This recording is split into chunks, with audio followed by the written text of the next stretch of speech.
আপনাদের অনেকেই বলেছেন যে 10 কোটি টাকা আমরা খেয়েছি, 10 কোটি 20 কোটি 30 কোটি লাক্সারিয়াস গাড়িতে চলাফেরা করি। ব্যক্তি আসনাদ আব্দুল্লাহ, ব্যক্তি সার্জিস আলম, নাহিদ আসিফকে যারা আগে থেকেই চিনেন, আমাদের যে বিষয়টা এই যে লাইভ বন্ধ করেন সমস্যা হবে, এই কমেন্ট এখন আর করতে হয় না। যে ফেসবুক পোস্ট ডিলিট করেন সমস্যা হবে, বা কমেন্ট ডিলিট করেন সমস্যা হবে, এই যে কমেন্ট ডিলিট করেন সমস্যা হবে, লাইভ বন্ধ করেন সমস্যা হবে, এই যে কাজটা করতে হচ্ছে না, এটাই আমাদের সফলতা।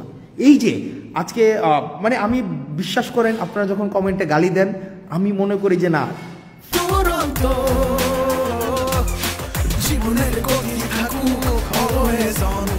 ফাইন, এটার জন্য আমরা ফাইটটা করেছি যে আমরা অ্যাটলিস্ট স্বাধীনভাবে আমরা গালি দিতে পারি, অ্যাটলিস্ট স্বাধীনভাবে আমার মত প্রকাশ করতে পারি। কেউ এসে আমাকে ফোন করে বলছে না যে কমেন্টটা ডিলিট করে দাও যে তোমার সমস্যা হবে, বা পোস্টটা ডিলিট করে দাও তোমার সমস্যা হবে, বা লাইভটা বন্ধ করে দাও তোমার সমস্যা হবে, বা লেখাটাকে মুছে ফেলো তোমার সমস্যা হবে।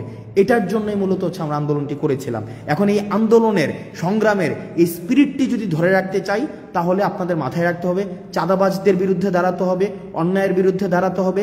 যারা পেশাদার তাদের কাজটা তাদেরকে করতে দিতে হবে, যারা লেখক তাদেরকে লিখতে দিতে হবে, যারা মিডিয়া কর্মী তাদেরকে স্বাধীনতা দিতে হবে, যারা চিকিৎসক তাদের চিকিৎসা করার স্বাধীনতা তাদের মতো করে দিতে হবে, যারা ইঞ্জিনিয়ার তাদের কাজটা তাদের মতো করতে দিতে হবে, যারা শিক্ষকদের কাজটা শিক্ষকদের মতো করতে দিতে হবে।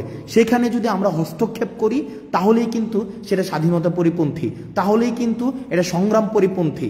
আমরা ঠিক যে আমরা মত প্রকাশের স্বাধীনতার জন্য আন্দোলন করেছি, দ্বিমত প্রকাশের স্বাধীনতার জন্য আন্দোলন করেছি, আমরা প্রত্যেকটা মানুষের তার কাজ যেটা সেটার স্বাধীনতার জন্য আন্দোলন করেছি। এই আন্দোলনের স্পিরিটটা যেন নষ্ট করতে না পারে আমাদের বিভিন্ন উপলক্ষ তৈরি করার মধ্য দিয়ে, সেটির জন্য আমাদের সব সময় সচেতন থাকতে হবে, সব সময় সচেতন থাকতে হবে। কারণ মনে রাখতে হবে যে আমাদের যে অর্জনটি হয়েছে, এই অর্জনটি হচ্ছে প্রাথমিক অর্জন।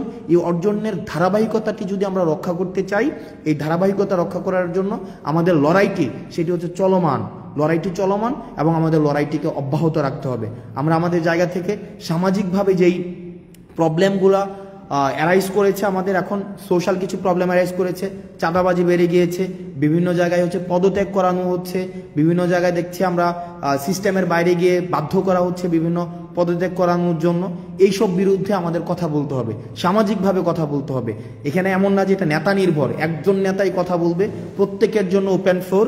তবে দয়া করে কেউ হচ্ছে কোনো ধরনের বিশেষ সুবিধা আদায় করার জন্য, কোনো ব্যক্তি সুবিধা আদায় করার জন্য নিজের এই পরিচয়টাকে আপনারা হচ্ছে বাজে কাজে ব্যবহার করবেন না। সবাই ভালো থাকবেন, সুস্থ থাকবেন, এবং হচ্ছে এই যে গালি দিচ্ছেন আপনারা বিভিন্ন জায়গায়, এই গালি অব্যাহত থাকুক। কারণ এই গালিটাই নিশ্চিত করে যে আমাদের প্রাথমিক অর্জনটি আমাদের হয়েছে, আন্দোলনের যে প্রাথমিক যে অর্জন সেটি হয়েছে এই গালি নিশ্চিত করে। কারণ আপনি গালি দিতে পারছেন এই আন্দোলনের কারণে, দ্বিমত প্রকাশ করতে পারছেন আন্দোলনের কারণে, আজকে আপনি ব্যাকস্পেস ব্যবহার করতে হচ্ছে না আন্দোলনের কারণে, কমেন্ট ডিলিট করতে হচ্ছে না আন্দোলনের কারণে, আপনি যা ইচ্ছা তা পোস্ট করতে পারছেন আন্দোলনের কারণে, আপনি লিখতে পারছেন আন্দোলনের কারণে, আপনি বলতে পারছেন আন্দোলনের কারণে, আপনি প্রশ্ন করতে পারছেন আন্দোলনের কারণে, আমাদেরকে জবাবদিহিতার মধ্যে রাখতে পারছেন তাও আন্দোলনের কারণে। সুতরাং আন্দোলনটি আমি যতই বলি না কেন, বিভিন্নভাবে বিতর্কিত করার চেষ্টা করা হোক না কেন, আমাদের প্রাথমিক সফল আমরা হয়েছি, তবে সেটির ধারাবাহিকতা অব্যাহত রাখতে হবে।